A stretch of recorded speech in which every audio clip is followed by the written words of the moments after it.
Hi అండి, నేను మీ Shilpa Vinay. Welcome to Vinsy kitchen.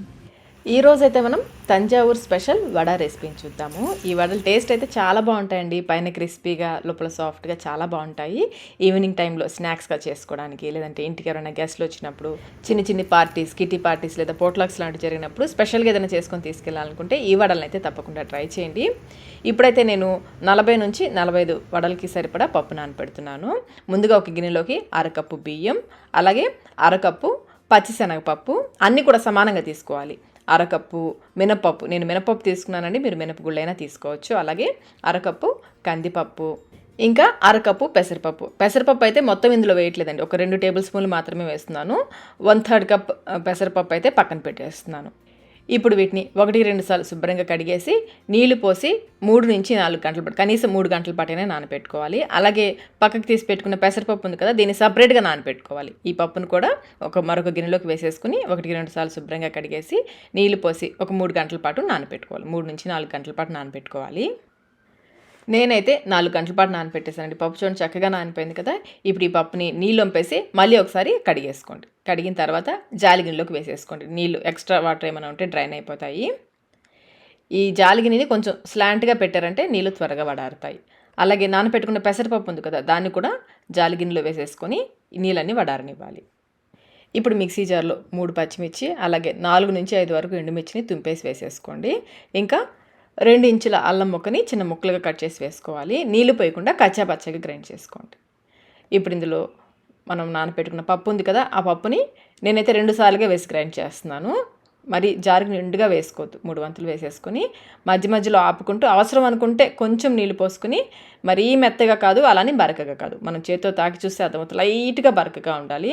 మనం బియ్యం కూడా వేసాం కదా, బియ్యం మరీ రవ్వగా తగలకూడదు, కొంచెం లైట్గా బరకగా ఉండాలి. ఇలా గ్రైండ్ చేసుకున్న పిండిని ఒక గిన్నెలోకి తీసేసుకోండి. మిగిలిన పప్పు కూడా అవసరం అనుకుంటే మధ్య మధ్యలో నీళ్ళు పోసుకోండి. మిగిలిన పప్పు కూడా గ్రైండ్ చేసి దాన్ని కూడా ఇందులోకి వేసేసుకోండి.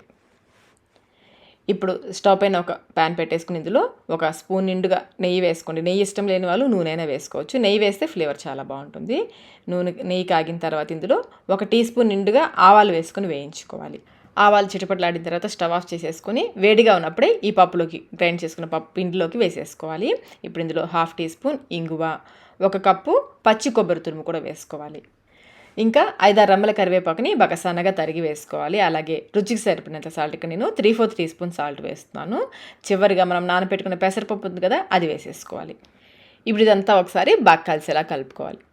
ఇందులో మనం పచ్చి కొబ్బరి తురుము వేసాము, ఆవాల పోపు వేసాము. దీనివల్ల వడకు ఒక మంచి టేస్ట్ వస్తుందండి. రెగ్యులర్గా మనం చేసే వడల్లా కాకుండా ఒక డిఫరెంట్ టేస్ట్తో వడలు అయితే చాలా బాగుంటాయి. ఒకసారి తప్పకుండా ట్రై చేయండి. బాగా కలిపేసుకుని ఒకసారి టేస్ట్ చెక్ చేసుకొని సాల్ట్ ఏమైనా తగ్గితే వేసుకోవచ్చు. నేనైతే ఒక 1/4 టీ స్పూన్ కంటే కొంచెం ఎక్కువ వేస్తున్నాను.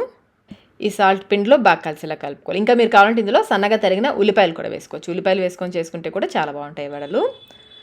బాగా కలిపేసుకుని పిండిని ఒక అరగంట పాటు పక్కన పెట్టేసుకోండి. అరగంట తర్వాత మనం వడలు వేసుకుందాం. మూత పెట్టేసి ఒక అరగంట పాటు పక్కన పెట్టేసుకోండి. 1/2 అవర్ తర్వాత చేతిని నీటితో తడుపుకొని కొంచెం కొంచెం పిండిని తీసుకుని వడలాగా చేసుకోవాలి. వడపిండి కన్సిస్టెన్సీ అయితే మరీ గట్టిగా ఉండకూడదు, అలానే మరీ పల్చగా లూజ్గా ఉండకూడదు. గట్టిగా ఉందనుకోండి పిండి, వడలు గట్టిగా వచ్చేస్తాయి. కన్సిస్టెన్సీ కరెక్ట్గా ఉండేలాగా చూసుకోవాలి. ఈ విధంగా చేతితో తీసుకుని డైరెక్ట్గా నూనెలో అయినా వేసుకోవచ్చు, లేదంటే కాటన్ క్లాత్ కానీ కర్చీఫ్ కానీ తీసుకుని ఈ విధంగా మరీ లావుగా చేసుకోవద్దు, అలానే మరీ పల్చగా చేసుకోవద్దు. ఈ మాత్రం మందం ఉండేలాగా ఒత్తుకొని కాగిన నూనెలోకి వేసేసుకోవడమే. ఫ్లేమ్ అయితే మీడియంలో పెట్టేసుకోండి. అలాగే వడల్ని మరీ లావుగా చేసుకోవద్దు, అలానే మరీ పల్చగా కొంచెం మందంగా ఉండేలాగా ఒత్తేసుకొని వేసుకోవాలి. వేసిన వెంటనే కదపొద్దు. పైన పచ్చిదనం తగ్గేంత వరకు కాలనిచ్చేసి రెండో వైపు తిప్పుకోవాలి.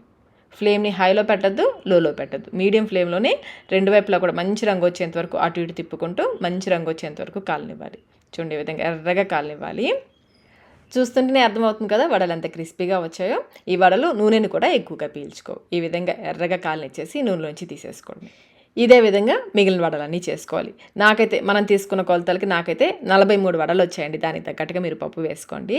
అంతేనండి, తంజావూర్ స్పెషల్ తవల వడ రెడీ అయిపోయాయి. టేస్ట్ అయితే చాలా చాలా బాగుంటాయి. పైన క్రిస్పీగా, లోపల సాఫ్ట్గా, మధ్య మధ్యలో కొబ్బరి తగులుతూ, మనం పెసరపప్పు విడిగా వేసాం కదా, అవి క్రిస్పీగా తగులుతూ చాలా బాగుంటాయి. తప్పకుండా ట్రై చేయండి. ట్రై చేసి మీకు టేస్ట్ ఎలా అనిపించిందో మాకు కమెంట్ రూపంలో తెలియచేయండి.